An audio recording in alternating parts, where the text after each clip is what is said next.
నమస్కారం. శుభదర్శనం కార్యక్రమానికి స్వాగతం.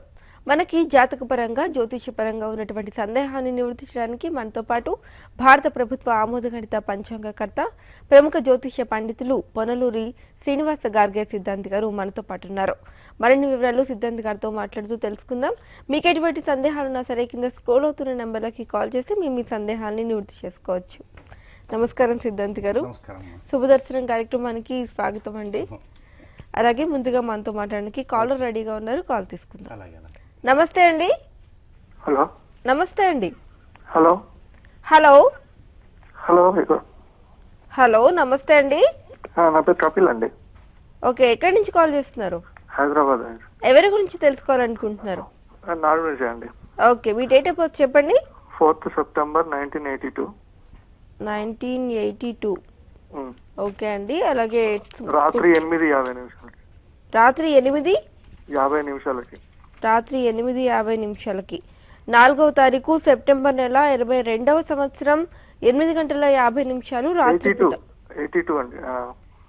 1982. Okay, right. ఓకే అండి, చెప్పండి ఏం తెలుసుకోవాలనుకుంటున్నారు? అది మ్యారేజ్ గురించి ప్రాబ్లమ్స్ అవుతున్నాయండి. ఓకే ఓకే కపిల్ గారు, రైట్. లైన్లోకి వచ్చేద్దాం. ప్రతిరోజు కూడా కార్యక్రమం ప్రారంభం కాగానే ఆ రెండు గ్రహాల యొక్క కలయికలతోటే క్వశ్చన్స్ ప్రారంభమవుతుంటున్నాయి. ఎక్కువ మంది జాతకాలలో కూడా ఆ రెండు గ్రహాలే ఇబ్బంది పెడుతూ ఉంటాయి. ఆ రెండు గ్రహాలే కుజుడు గురువు కావచ్చు, గురువు రాహువు కావచ్చు, శుక్రుడు రాహువు కావచ్చు, కుజుడు శని కావచ్చు. కపిల్ గారు, మీ జాతకంలో కూడా పూర్వభద్ర నక్షత్రంలో జన్మించినటువంటి జాతకులు, నక్షత్రాధిపతి అయినటువంటి గురువు తన మిత్రుడైనటువంటి కుజుడితో కలిసి ఉన్న కారణంగానే ఒక్కొక్కసారి కొన్ని వివాహాది సంబంధమైనటువంటి సమస్యలు అంటూ వస్తూ ఉంటాయి.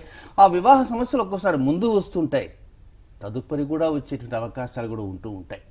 అందుకే కుజగురువుల్ని బంధనము అంటారు. కనుక మీరు ఆ బంధనాన్ని గురించి ఆందోళన చెందకండి. పేరు మాత్రం దానికి చాలా ఇబ్బందికరంగా ఉంటుంది, నాగబంధనం అని. కనుక నాగబంధనం అనగానే వెంటనే అనుకుంటారు పాములు, పుట్టలు, సర్పాలు అని. కనుక ఇది నాగ అంటే పెండింగ్, అనవసరంగా వాయిదాలు పడుతూ ఉంటాయి. ఈ వాయిదాలకు ఒక లిమిట్ అంటూ ఉండదు, అన్లిమిటెడ్. కనుక మీరు ఏం చేయాలి అంటే గోధుమ పిండి దీపానికి ఒక్కంత 50% ప్రాధాన్యత ఇవ్వడానికి ప్రయత్నం చేయండి. దీనితో పాటు మరొకటి ఏమిటంటే ప్రతి గురువారం కూడా రాహుకాలం 1:30 to 3 మధ్యాహ్నం ఉంటుంది. కనుక ఆ సమయంలో మౌనం పాటించడం ప్రయత్నం చేయండి. ఎక్కడ ఎన్ని పనులు ఉన్నా కూడా, ఆఫీస్ ఉన్నా సరే, ఆ రోజు సెలవు పెట్టి మౌనం పాటించే ప్రయత్నం చేస్తూ ఉంటేనే ఈ బంధన దోషం తొలగిపోతుంది. ఆ తర్వాత మంచి అనుకూల పరిస్థితులు వస్తుంటాయి. సోమవారం, బుధవారం, శుక్రవారం ఈ 3 రోజుల్లో కూడా నిషేధార్థాలు, పెండి చూపులు మాత్రం చూడకుండా ఉండండి. కపిల్ గారు, మంచి అనుకూల పరిస్థితులు చేస్తూ ఉంటే 6 నెలల తర్వాత చేరువుకి వస్తాయి, యోగాన్ని పొందగలుగుతారు. అలాగే మనం మరొక కాలర్ తీసుకుందామండి. నమస్తే అండి. నమస్తే అండి. ఎక్కడి నుంచి కాల్ చేస్తున్నారు? వెస్ట్ గోదావరి అండి. మీ పేరు? పాండురంగారావు అండి. పాండురంగారావు గారు, ఎవరి గురించి తెలుసుకోవాలనుకుంటున్నారు? నా గురించేనండి. ఓకే, మీ డేట్ ఆఫ్ బర్త్ చెప్పండి. 1977 ఫిబ్రవరి 28. అదండి. ఫిబ్రవరి 28. అవునండి. సమయం అండి? సమయం పగల 11 గంటల లోపు అండి. 11 లోపు. ఓకే అండి. 77వ సంవత్సరం ఫిబ్రవరి నెల 28వ తారీఖు 11 గంటల లోపు ఉదయం పూట. అవునండి. ఓకే అండి, ఏం తెలుసుకోవాలనుకుంటున్నారో సిద్ధాంతి గారు ఉన్నారు, చెప్పండి. నేనేం పని చేస్తే కలిసి వస్తుందండి? ఓహో, ఏం పని చేస్తే ఇప్పుడు ఏం చేస్తున్నానండి? ఇప్పుడండి వ్యవసాయం చేస్తానండి. ఏ పని కలిసి రావట్లేదు. అసలు వ్యాపారం చేస్తే మంచిదా, వ్యవసాయం చేస్తే మంచిదా అని. చాలా బాగా మాట్లాడుతున్నారు పాండురంగరావు గారు. ఈ మధ్యకాలంలో శుభదర్శనం కార్యక్రమంలో కూడా మీ నక్షత్రం మీకు గుర్తుందా? నా నక్షత్రం అండి ఆరుద్ర నక్షత్రం. నేను ఇటీవలనే చెప్పా, ఆరుద్ర నక్షత్రం జాతకులు, స్వాతి నక్షత్ర జాతకులు, శతభిష నక్షత్రం జాతకులు, ఈ మూడు నక్షత్రాల్లో జన్మించిన జాతకులకి వ్యవసాయం అనుకూలంగా ఉండదు, సరైన సమయంలో సహాయం చేయలేదు కూడా. కనుక ఏం చేయాలి మరి? ఆ వ్యవసాయాన్ని ఉన్న భూమిని వదులుకొని బయటికి రాలేము. అందుచేతనే ఏరువాక పుణ్యం రోజున ఏం చేస్తుంటారంటే చాలామంది ఈ సంవత్సరం ఎవరికి బాగుంది ఏమిటి అనేటువంటి ఉద్దేశంతో అక్కడ దగ్గరలో ఉండేటువంటి పండితుల్ని సంప్రదించి వారి చేత వ్యవసాయం ప్రారంభం చేస్తుంటారు. ఇప్పుడు ఆ వ్యవసాయాన్ని వదిలిపెట్టి రావాలి అంటే అదొక మహాయజ్ఞం మీకు. కనుక మీకు ఫైనాన్స్ వ్యాపారమా, అది అమ్మేసి ఏదైనా ఫైనాన్స్ వ్యాపారం చేద్దామంటే ఉన్న ఫైనాన్స్ కంపెనీలో మీది కూడా ఒకటైపోతుంది, అనుకూలమైనటువంటి కానే కాదు. మెడికల్ వ్యాపారం చేద్దామా, అది అనుకూలమే కానీ ప్రస్తుతం అందుబాటులో లేదు, మీరు అనర్హులు కూడా. కనుక ఇదే వ్యవసాయాన్ని కింద పడి మీద పడుతూ చేయడానికి ప్రయత్నం చేయండి. రియల్ ఎస్టేట్లోకి మాత్రం జంప్ కాకండి. కొంత అనుకూలమైన పరిస్థితులు పొందాలంటే దీపారాధనకి, గోధుమ పిండి దీపారాధనకి ప్రయత్నం చేస్తూ మీరు ఇతరులు ఎవరైనా అనుకూలంగా ఉన్నటువంటి వారి పేర్లతో ఏరువాక పూర్ణిమ చేస్తూ ఉండండి. ఏరువాక పూర్ణిమ రోజున మొదలు పెడుతూ ఉండండి. డెవలప్మెంట్స్ అనేవి నిదానంగా వస్తుంటాయండి. పాండురంగరావు గారు. అలాగే మనం మరో కాల్ తీసుకుందామండి. నమస్తే అండి. నమస్తే అండి, నా పేరు సుబ్బారావు అండి, విజయవాడ నుంచి మాట్లాడుతున్నాను. ఓకే, ఎవరి గురించి తెలుసుకోవాలనుకుంటున్నారు? మా అమ్మాయి గురించి అండి. అమ్మాయి పేరు? అమ్మాయి పేరు నాంచారమ్మ. ఓకే అండి, డేట్ ఆఫ్ బర్త్ చెప్పండి. 25/12/75. 25? అవునండి. 25/12/75 ఉదయం 8:52కి. 8:52 ఉదయం. అవునండి. ఓకే అండి, 25వ తారీఖు 12 నెల 75 సంవత్సరం 8:52 ఉదయం పూట. అవునండి. ఓకే, ఏం తెలుసుకోవాలనుకుంటున్నారో చెప్పండి. ఆ అమ్మాయికి ఇంట్లో, అత్తగారింట్లో అసలు ఏమి బాగాలేదండి. దాని గురించి గురువు గారు మాట్లాడుతున్నాను. సుబ్బారావు గారు నమస్తే సార్. నమస్తే. ఇంకొకరు ఎవరో కూడా మీ ఇంట్లో ఇట్టే రావు అనే సుబ్బారావుతో పేరేమైనా ఉందా? నారాయణరావు. ఆ? నారాయణరావు ఉందండి. నారాయణరావు. ఆ. వాళ్ళకి ఆ బాబుకి ఏదైనా సమస్య ఉందా? సమస్య ఉంది, మీతో చెప్పాడు మా అబ్బాయి. చెప్పా నాకు గుర్తు. సుబ్బారావు విజయవాడ అనగానే వెంటనే నారాయణరావు గుర్తు వచ్చింది. అవతల 2-3 రోజుల తర్వాత మీ పేరును కూడా ప్రస్తావించాను కూడా నేను. అవునండి. అయితే సుబ్బారావు అనగా నాకు ఏమనే అర్థమైంది నారాయణరావు గారి తండ్రి గారని. అయితే ఇక్కడ ఏమిటంటే ఉత్తర నక్షత్రంలో జన్మించినటువంటి జాతకురాలు. అవునండి. అయితే ఈ శుక్రరాహువుల కలయికలు ఉన్నటువంటి సమయంలో కూడా ఒక్కొక్కసారి జన్మరాశికి 2వ స్థానం, స్త్రీలకు కానీ పురుషులకు కానీ 2వ స్థానం 7వ స్థానం చాలా పవిత్రంగా చూసుకోవాలి 2 స్థానాలని. ఆ 2 స్థానాల్లో ఉన్నటువంటి సమస్యల కారణంగానే ఎక్కడైనా సరే ఆ 2 గ్రహాలు, ఆ 20 మనం ప్రారంభంలోనే చెప్పుకుంటూ వచ్చాం, ఈ 2 ఉంటే అత్తగారింట్లో కొన్ని సమస్యల కారణంగా అత్తగారిలు ఎప్పుడు వస్తుంది? వివాహం చేసుకున్న తర్వాత అత్తగారిలు వస్తుంది. వివాహానికి ముందు అత్తగారిలు ఉండదు. కనుక వైవాహిక జీవితంలో కొన్ని సమస్యలు అంటూ వస్తుంటాయి. ఒక్కోసారి ఈ ప్రస్తావన ఎందుకు మీ ఇంట్లో అని ఎందుకు ఇంకొక రావు అని ఎందుకు అన్నానంటే, ఒక్కోసారి తండ్రి వైపు కూడా కొన్ని సమస్యలు ఉన్నప్పుడు కూడా దాని యొక్క ప్రభావం సంతానం మీద కూడా పడుతుంటుంది. సుబ్బారావు గారు, మరి నారాయణరావు గారి యొక్క జాతకంలో కొన్ని సమస్యలు ఉన్నాయి, అలాగే ఈ పాప జాతకంలో కూడా సమస్యలు ఉన్నాయి. కనుక మీరు ప్రత్యేకంగా ఈసారి హైదరాబాద్ ఎప్పుడన్నా కనుక నాట్ ఎట్ నౌ, ఒక 4 మాసాల తర్వాత వచ్చినప్పుడు ఎప్పుడైనా సరే ఒక 2 నిమిషాలు నాతో కలవడం ప్రయత్నం చేయండి. నేను మీకు చెవిలో ఒకటి ఏదో ఊదుతాను, ఆ ఊదిన దాని ప్రకారం ముందుకు వెళ్ళడానికి అవకాశం ఉంటుంది. మన మాధ్యమాల ద్వారా చెప్పేటువంటి విషయం కాదండి సుబ్బారావు గారు. అలాగే మనం మరో కాల్ తీసుకుందామండి. నమస్తే అండి. నమస్తే సార్. నమస్తే మేడం. చెప్పండి, మీరు ఎక్కడి నుంచి కాల్ చేస్తున్నారు? వాణి, ఏలూరు. ఏలూరు నుంచి. కొంచెం పెద్దగా మాట్లాడండి.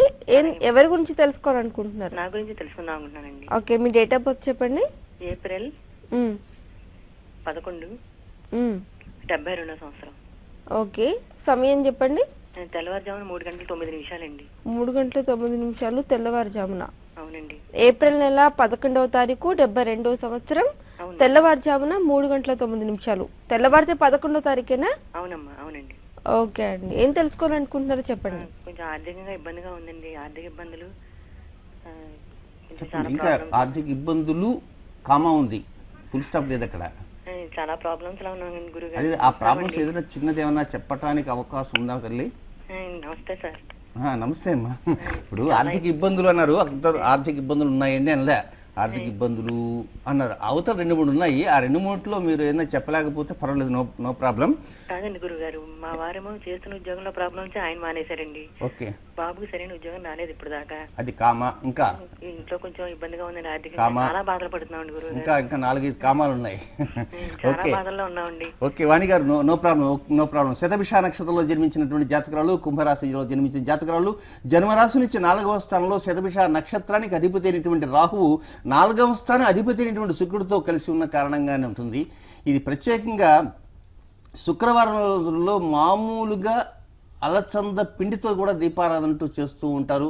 కనుక ఆ దీపారాధన చేయాలంటే అది కొంచెం కష్టతరమైన శాంతి దీపం అంటారు. గతంలో ఒక టీవీలో నేను చెప్పాను, ఒక 4 సంవత్సరాల క్రితం మీకు గుర్తు ఉండొచ్చు, ఉండకపోవచ్చు. కానీ ఎనిహో ఇప్పుడు గోధుమ పిండి దీపారాధన మాత్రం ప్రధానంగా ప్రస్తుతం ఈ సంవత్సరం అంతా కూడా దానికి ప్రాధాన్యత ఇవ్వడానికి ప్రయత్నం అంటూ చేయండి. ఎందుచేతనంటే రాహు నక్షత్రంలో జన్మించారు. ఆ రాహువు శుక్రుడితో కలిసి శుక్రక్షేత్రంలో ఉన్న కారణంగానే కొన్ని సమస్యలంటూ అటు ఫ్యామిలీ పరంగా, దాంపత్య పరంగా, సంతాన పరంగా, ఆర్థిక పరంగా, ఆరోగ్యపరంగా, కుటుంబ పరంగా, గృహపరంగా ఒకటే అన్ని పరంగా వచ్చేస్తుంటాయి. కనుక అలాంటి పరంగాలో ఉన్నటువంటి సమస్యలన్నీ వెళ్ళాలంటే ముందు భగవతారాధన కంటే ముందు ఈ గోధుమ పిండి దీపారాధన చేసి ఆ తర్వాత మీ ఇష్టదైవానికి ప్రార్థన చేయడానికి ప్రయత్నం చేయండి. తల్లి మంచి అనుకూల వస్తాయి. మంగళవారం అనుకూలమైన రోజు కాదు.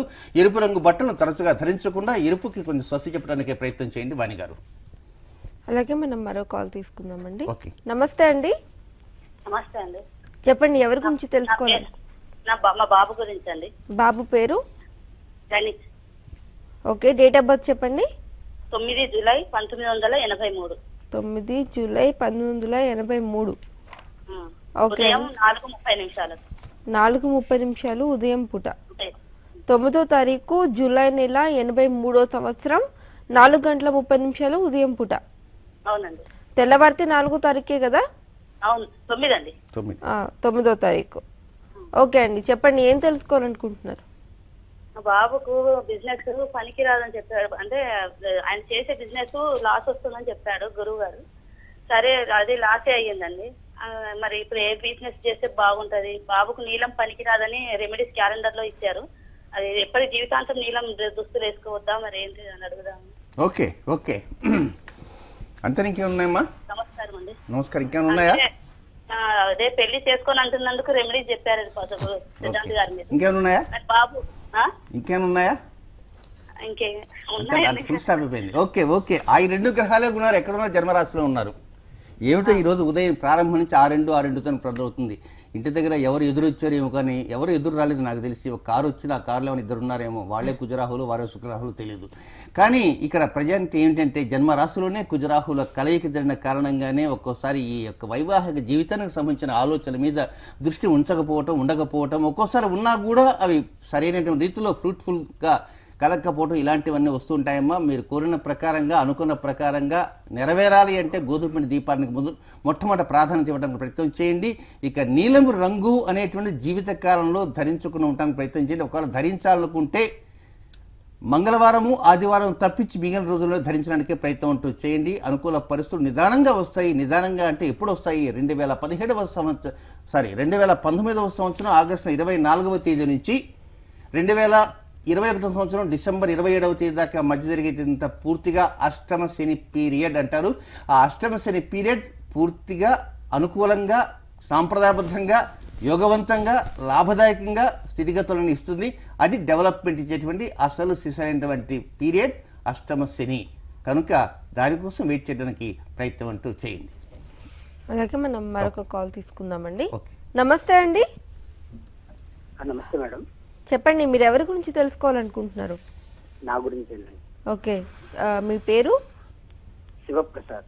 శివప్రసాద్ గారు, డేట్ ఆఫ్ బర్త్ చెప్పండి. 12/6/1986. ఓకే, సాయంత్రం 6 గంటలు. సాయంత్రం 6 గంటలకి.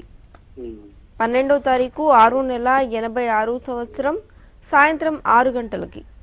Yes madam. ఓకే అండి, భారత్ టుడే చూస్తూ ఉంటారా? చూస్తుంటాం. ఎక్కువగా ఏ ప్రోగ్రామ్ చూస్తారు? ఎక్కువగా ఈవినింగ్ టైంలో వచ్చే ఉంటాయి. ఓకే అండి, చెప్పండి, ఏం తెలుసుకోవాలనుకుంటున్నారో. సిద్ధాంత్ గారు ఉన్నారు. నమస్కారం అండి. నమస్కారం. చెప్పండి. నాకు వివాహం గురించి మరియు జాబ్ గురించి ఇంతవరకు సెటిల్ కాలేదు సార్. ఆర్థికంగా కూడా వెనుకబడున్నాం. Okay okay okay. ఇంతగా నక్షత్రం ఏం చూసుకుంటున్నారు? అవును సార్, నేను ఎంసీఏ చదువుకున్నాను. నక్షత్రం మీ వర్తిస్తారు ఏం చూసుకున్నారు? ఏంటి సార్? మీ నక్షత్రం ఏం చూసుకుంటున్నారు? నక్షత్రం గురించి ఐడియా లేదు. ఓకే, ఇంతకు దేని గురించి మీకు బాగా ఐడియా ఉంది? జీవితంలో బాగా సంపాదించాలనే ఒక ఐడియా ఉన్నా మీకుందా? అవును సార్, అవును. బాగా డబ్బు సంపాదించి భార్య బిడ్డలతో హ్యాపీగా ముందుకు వెళ్ళాలనే ఐడియా ఉందా? అప్పులు ఇవ్వాలనే ఐడియా ఉందా? శివప్రసాద్ గారిని ఎందుకు అడుగుతున్నానంటే మీలో చాలా మార్పులు రావాల్సిన అవసరం ఉంది. మీరు వాస్తవంగా చెప్పాలి అంటే అది నేను మాధ్యమాల ద్వారా చెప్పలేను ఆ మాటల్ని. కనుక మీలో అనేక రకమైన మార్పులు తెచ్చుకోవటానికి, నేర్చుకోవటానికి ప్రయత్నం అంటూ చేయండి. ఆ తర్వాత నుంచి మంచి అనుకూల పరిస్థితులు వస్తాయి. మీరు అద్దం ముందు కూర్చోండి. ఆదివారం రోజున స్థిమితంగా ఏదో ఒక సమయంలో మీ యొక్క ప్రతిబింబాన్ని మీరు చూసుకుంటుండండి. క్వశ్చన్ చేయండి, నీలో తప్పులు ఉన్నాయి, ఏం తప్పులు ఉన్నాయి. ఆ విధంగా ఒకటికి మాట రెట్టిస్తూ ఉండండి. ఎప్పుడో ఏదో సమయంలో బల్బు వెలుగుతుంది. ఆ వెలిగినటువంటి బల్బు ఇచ్చినటువంటి తీర్పుని బేస్ చేసుకుని ముందుకు వెళ్ళడానికి ప్రయత్నం చేయండి. అప్పుడే జీవితంలో మంచి అనుకూల పరిస్థితులు మీకు తప్పకుండా వస్తాయి. కొంత స్వయంకృతాపరాధాల వల్ల కూడా ఒక్కోసారి ముందుకు వెళ్ళలేకపోతున్నారు కనుక ఆ స్వయంకృతాపరాధం ఏమిటో మీకు నేను మీడియా ద్వారా చెప్పలేను. మీరు స్వయంగా తెలుసుకోవడానికి ప్రయత్నం అంటూ చేయండి. శివప్రసాద్ గారు. అలాగే మరో కాల్ తీసుకుందామండి. నమస్తే అండి. నమస్తే అండి మేడం. నేను శ్రీకాకుళం జిల్లా రాజం నుంచి ఫోన్ చేస్తున్నాను. ఓకే, మీ పేరు? నా పేరు మన్మత అండి. ఓకే, ఎవరి గురించి తెలుసుకోవాలనుకుంటున్నారు? మా అక్క వాళ్ళ అమ్మాయి కోసం తెలుసుకోవాలండి. అమ్మాయి పేరు చెప్పండి. నాగసుధ అండి. నాగసుధ. ఆ, డేట్ ఆఫ్ బర్త్ చెప్పండి. 10-11-1991 అండి మేడం. సమయం తెల్లవారుజామున 4:40 AM అండి మేడం. 4:40 4:40 అండి మేడం. 40 AM తెల్లవారండి madam. 47 40 40 అండి మేడం. 40 4:40. ఓకే. 10వ తారీఖు 11వ నెల 91వ సంవత్సరం 4:40 తెల్లవారుజామున. అవునండి మేడం. ఓకే అండి, చెప్పండి ఏం తెలుసుకోవాలి? 40 అండి మేడం. 40. ఓకే అండి, 40. అమ్మా 40 కానీ సరింతకి 40 ఏం తెలుసుకుంటాను తల్లి? అమ్మాయి ఉద్యోగం కోసం బీటెక్ అయిపోయిందండి madam. Very good. BTech triple E అయ్యింది. ఉద్యోగం కోసం తెలుసుకోవాలనుకుంటున్నాను మేడం. సరే ఇంకా డెవలప్మెంట్స్ కావాలి. మూలా నక్షత్రంలో జన్మించిన ధనురాశి జాతకురాలు అనుకూల పరిస్థితులన్నీ కూడా రాబోతున్నాయి. ఎప్పటి నుంచి రాబోతున్నాయి అంటే 2017 మధ్య నుంచి రాబోతున్నాయి. అంటే ఏలినాటి శని 2వ భాగం ప్రారంభం కావాలా. ఏలినాటి శని 2వ భాగం ప్రారంభమైన తర్వాత నుంచి డెవలప్మెంట్ స్టార్ట్ అవుతాయి కనుక అంతవరకు వెయిట్ చేయాల్సిన అవసరం ఉంది. అంటే కనీసం ఒక 14 మాసాల వెయిట్ చేస్తే అటు ఉద్యోగపరంగా ఇతరగా కోరిన పరంగా మనసులో ఉన్నటువంటి కొన్ని గోప్యంగా ఉన్నాయి కోరికలు, ఆ కోరికలు కూడా నెరవేరటానికి ఏలినాటి శని 2వ భాగం వస్తుంది. ఆ వచ్చిన తర్వాత నుంచి డెవలప్మెంట్స్ ఇస్తుంది. కోరిన కోరికలన్నీ తీరటానికి అవకాశాలను కూడా అందిస్తుంది. మరో కాలర్ ఉన్నారండి, కాల్ తీసుకుందాం. నమస్తే అండి. నమస్తే అండి. ఎక్కడి నుంచి కాల్ చేస్తున్నారు? హైదరాబాద్ నుంచి కాల్ చేస్తున్నాను. మీ పేరు? నా పేరు జ్యోత్స్న. జ్యోత్స్న గారు, మీరు మీ గురించి తెలుసుకోవాలనుకుంటున్నారా? లేదండి, మా పెద్దనాన్న గారి గురించి తెలుసుకోవాలని. ఓకే అండి, పెద్దనాన్న గారి పేరేంటి? విజయబాబు గారు. ఓకే అండి, డేట్ ఆఫ్ బర్త్ చెప్పండి. 6/6/1944. ఓకే. మంగళవారం ఉదయం 10 అన్నమాట. ఉదయం 10 గంటలకి. 6వ తారీఖు 6వ నెల 44వ సంవత్సరం 10 గంటలకి మార్నింగ్. మంగళవారం 10 గంటలకి. ఓకే అండి, ఏం తెలుసుకోవాలనుకుంటున్నారు? అంటే ఏం లేదు, యాక్చువల్లీ 40 నుంచి 60 ఏళ్ళ వరకు పెద్దనాన్న గారి గురికి యాక్సిడెంట్లు అవుతూ ఉండేవి అనమాట. అయితే ఇప్పుడు కూడా కొంచెం బయటికి వెళ్తే చాలు కింద పట్టడం అట్లాంటివన్నీ అవుతున్నాయి, అసలు వెళ్ళటానికి కూడా లేదు. అందుకని ఆరోగ్యం కూడా సరిగ్గా ఉండట్లేదు. అందుకని ఒకసారి కనుక్కుందాం ఇలా అవుతున్నాయి అని. అమ్మా ఒక సర్టన్ ఏజ్ వచ్చిన తర్వాత కొన్ని ఇబ్బందులు అంటూ ఉంటాయి. జ్యేష్ఠమాసం ఏరువాక పూర్ణిమ మంగళవారం అనురాధ నక్షత్ర వృశ్చిక రాశిలో జన్మించినటువంటి జాతకులు. సరే, ఇప్పుడున్నటువంటి ప్రస్తుత కాలం ఉన్నటువంటి భోజనాలు ఏవైతే ఉన్నాయో, ఆహారం ఏవైతే ఉన్నాయో, ఇలాంటి ఆహారం తీసుకున్న కారణంగా మీ పెదనాన్న గారు ఈ వయసులో ఆ మాత్రం తిరగటం చాలా గొప్ప విషయం అని నేను చెప్పక తప్పదు. రాబోతున్న రోజుల్లో మరొక 4-5 సంవత్సరాల తర్వాత మీ పెదనాన్న గారు ఇప్పుడు ఏ స్థాయిలో ఉన్నారో 40 సంవత్సరాలు ఉన్నటువంటి యువతీ యువకులు, అంటే యువతీ యువకులు 40 సంవత్సరాలుగా చెప్తున్నాను, అంటే యువతీ యువకులతో పాటు 40 సంవత్సరాలు ఉన్న వారు కూడా అలాంటి పరిస్థితి ఏర్పడతాయి. ఎందుకంటే తినేటువంటి కలుషితమైన ఆహారం, పీల్చే గాలి కలుషితము, తినే ఆహారము కలుషితము. సో ఏది ఏమైనప్పటికీ కూడా అనురాధ నక్షత్రం జాతకుడు, వృశ్చిక రాశి జాతకుడు వీలైనంత వరకు పక్కన ఉన్న తోడు తీసుకుపోవడానికి చేయడానికి ప్రయత్నం చేయండి. కొంచెం ఆరోగ్యంగా మెలగాల, ఆరోగ్య సంబంధమైనటువంటి కొన్ని ప్రత్యేకమైనటువంటి వ్యాయామాలు చేసినా చేయకపోయినా పోషక విలువలు ఉన్నటువంటి ఆహారం తీసుకుని ఉంటే ఈ వృద్ధాప్యంలో కొంత అనుకూల పరిస్థితులు తప్పకుండా వస్తాయి తల్లి. మరి యాక్సిడెంట్స్ అవుతున్నాయి, ఇవి అవుతున్నాయి అంటే అవన్నీ గత రాబోతున్న రోజుల్లో అలాంటివంటూ ఏమీ లేవు. వీలైనంత వరకు ఒంటరిగా బజార్ మీద తీసుకుపోకుండా పక్కన ఎవరైనా సహాయంగా ఉండడానికి మరొక వ్యక్తి ఒక అసిస్టెంట్ ఉంటే ఎందుకైనా మంచిది. ఆ వెళ్ళేది మాత్రం మంగళవారం ఆదివారం వెళ్లకుండా మిగతా రోజుల్లో మాత్రం బయటికి వెళ్ళడానికి ప్రయత్నం చేయండి. సిద్ధాంతి గారు, రేపు మార్చి 9న జరిగే విలక్షణమైన గ్రహణ వివరాల గురించి ఓకే, తప్పకుండా. ఇప్పుడే మనం పెద్ద ఆయన గురించి మాట్లాడుకున్న ఆహారం గురించి నిన్నటి రోజున కూడా చెప్పాను. ఆహారం మీద దాని యొక్క ప్రభావం చూపుతుంటుంది ఈ గ్రహణము. సహజంగా గ్రహణం రాగానే మనం ఏం చేస్తుంటామంటే పాలు, పెరుగు, వెన్న ఇవన్నీ ఉంటాయి కనుక వాటి మీద దర్భ వేస్తాం. ఎందుకు వేస్తాము అంటే ఈ యొక్క కిరణాలు సోకిన కారణంగా ఆ పదార్థాలు, వండిన పదార్థాలు కలుషితమవుతాయి అనేటువంటి ఒక ఉద్దేశంతోనే మనం పైన దర్భ వేస్తూ ఉంటాం. ఇది అందరికీ తెలిసిన సత్యం. కానీ ఈ గ్రహణానికి పూర్వభాద్ర నక్షత్రంలో పట్టేటువంటి ఈ సంపూర్ణ సూర్యగ్రహణానికి నెంబర్ 1 ఏమిటంటే భారతదేశంలో గ్రహణం ప్రారంభమవుతుంది, గ్రహణం ముగిసిపోతుంది, ఆ తర్వాత సూర్యుడు కనపడుతూనే ఉంటాడు. కానీ సూర్యమండలంలో మాత్రం గ్రహణం సంపూర్ణంగా ఉంటుంది. అంటే మనకు గ్రహణం అనేటువంటిది ఉదయం 6:50 తర్వాత ఏమీ కనపడదు, చక్కగా సూర్యుడు కనపడుతూ ఉంటాడు. కానీ గ్రహణ వేధ, గ్రహణ శూల, గ్రహణ బాధతో అనుభవిస్తూ ఉంటాడు. కనుక అప్పటి నుంచి 9:08 వరకు గ్రహణంతోనే ఉన్నటువంటి సూర్యుడు మనకు మాత్రం గ్రహణం లేకుండా ఉంటాడు. ఇలాంటి సందర్భంలో ఈ యొక్క ప్రభావం ఆహారాల మీద ఎక్కువగా ఉంటుంది. అందుచేతనే తినేటువంటి ఆహారం, పీల్చేటువంటి గాలి చాలా శుచిగా శుభ్రంగా ఉండాలి. భాగ్యనగరంలో అయితే పీల్చే గాలి కూడా సరైనది. కొన్ని ప్రాంతాలలో, కొన్ని దేశాలలో అయితే గాలికి సంబంధించిన డబ్బాలు కూడా అమ్ముతూ ఉన్నారట ఈ మధ్యకాలంలో, ఆక్సిజన్. కానీ అలాంటి డబ్బాలు ఎన్ని కొంటూ ఉంటారు? ఆఖరికి సెల్ ఫోన్కి రీఛార్జ్ చేసే విధంగా బయటకు వెళ్ళేటప్పుడు 1 లీటర్ వాటర్ బాటిల్ తీసుకోపోయే విధంగా ఏదైనా ఊరికి వెళ్ళాలంటే 100 డబ్బాలు 200 డబ్బాలు కారు నిండా వేసుకోవాలి. కారులో కూర్చునే వారు 2, ఈ డబ్బాలు మాత్రం 100. అలాంటి రోజులు కూడా రాబోతున్నాయి. ఎందుకు రాబోతున్నాయంటే రాబోయే రోజుల్లో రాహు యొక్క తీవ్రత అంత ఎక్కువగా ఉంటుంది. అందుచేతనే ఇదొక విలక్షణమైన గ్రహణం, కేతు ద్వారా పడుతున్నటువంటి గ్రహణము. కనుక పూర్వభాద్ర నక్షత్రంలో గ్రహణం జరిగిన, పునూసు నక్షత్రంలో గ్రహణం జరిగిన, విశాఖ నక్షత్రంలో గ్రహణం జరిగి ఆ గ్రహణం సగం కనపడి సగం కనపడకుండా ఉంటే అప్పుడు దాదాపుగా ఒక 12 మాసాల పాటు దాని ప్రభావం తీసుకునేటువంటి ఆహారం మీద, తీసుకునేటువంటి జలం మీద ఉంటుంది.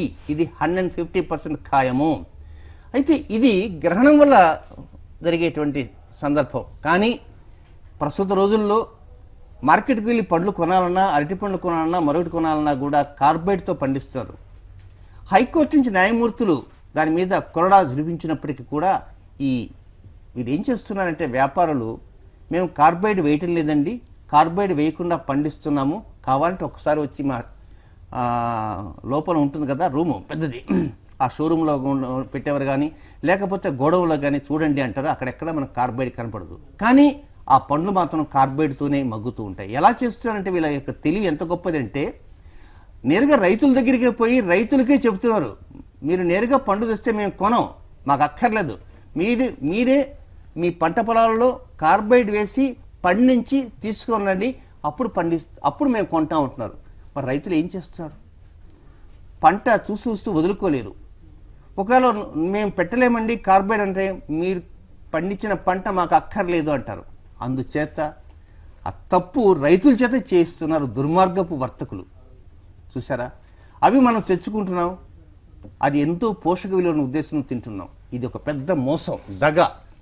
రెండవ మోసం, ఎన్నో పోషక విలువలు ఉన్నటువంటి పదార్థాలు మార్కెట్లో ఉన్నప్పటికీ కూడా రసాయనిక ఎరువులు లేకుండా సేంద్రియ ఎరువులతో పండించినటువంటి ఎరువులతో చేసినటువంటివి అని ఆర్గానిక్ ఫుడ్స్ అని ప్రత్యేకమైన లేబుల్స్ తెచ్చి 200 రూపాయలు కేజీ ఉండేది 300 రూపాయలు ముక్కు పిండి వసూలు చేస్తుంటే నిజంగా వారు ఏ ఎరువుతో వేసి పండిస్తున్నా మనకు తెలుసా?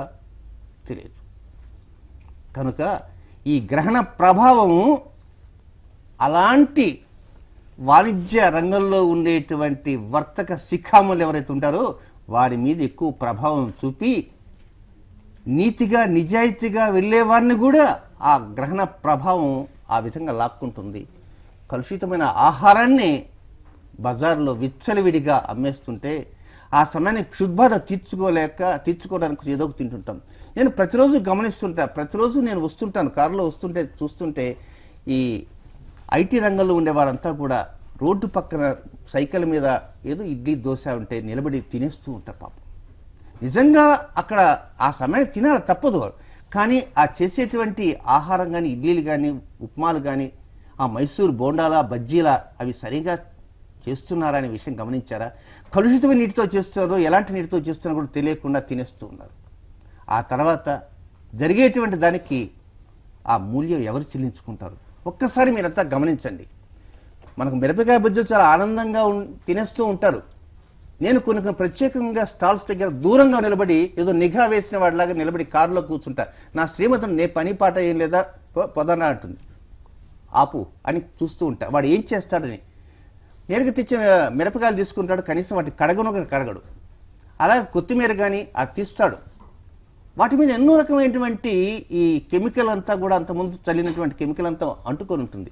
వాటిని క్లీన్ చేయడు, వాటిని తరిగేస్తాడు. పాలకూర అలాగే తరుగుతాడు, మిరపకాయ బదులుగా అదే బజ్జీలు చేస్తాడు, అవి చేసేస్తాడు. అవి చక్కగా మనం తినేస్తాం ఆనందంగా. వాటి వలన ఎన్ని రకాల జబ్బులు వస్తున్నాయి. ఇది చెబుతూ ఉంటే సిద్ధాంతి గారికి పని పాట ఏమీ లేదు అనుకుంటారు. కానీ ఇప్పుడు జరిగేటువంటి విలక్షణమైన గ్రహణ ప్రభావము వ్యాపారుల మీద కాదు, కేవలం మీ ఇంట్లో మీ మీదే చూపిస్తుంది. మీరే ఏం చేస్తారంటే ఇప్పుడు కడిగే ఓపిక లేదులే, ఒక్కరోజు తింటే ఏమవుతుందిలే, కడగాలంటే అక్కడికి వెళ్ళాలా, కడగాల, ఓపిక లేదు, తలకాయ నొప్పిగా ఉందని చెప్పేస్తారు. అలాగే ఫ్రిడ్జ్ నుంచి ఒక పాల ప్యాకెట్ తీసుకుంటాం. ఫ్రిడ్జ్ నుంచి తీసుకున్న పాల ప్యాకెట్ వెంబడే కట్ చేసి గిన్నెలో పోసేసుకుంటాం. కానీ దాంట్లో ఎన్ని రకాల విషపూరితాలైన సంగతి ఎవరికి తెలియదు. ఫ్రిడ్జ్ నుంచి పాల ప్యాకెట్ తీసుకోగానే మొదట దాన్ని ట్యాప్ వాటర్తో ఏదో వాటితో కడిగేసుకోవాలి.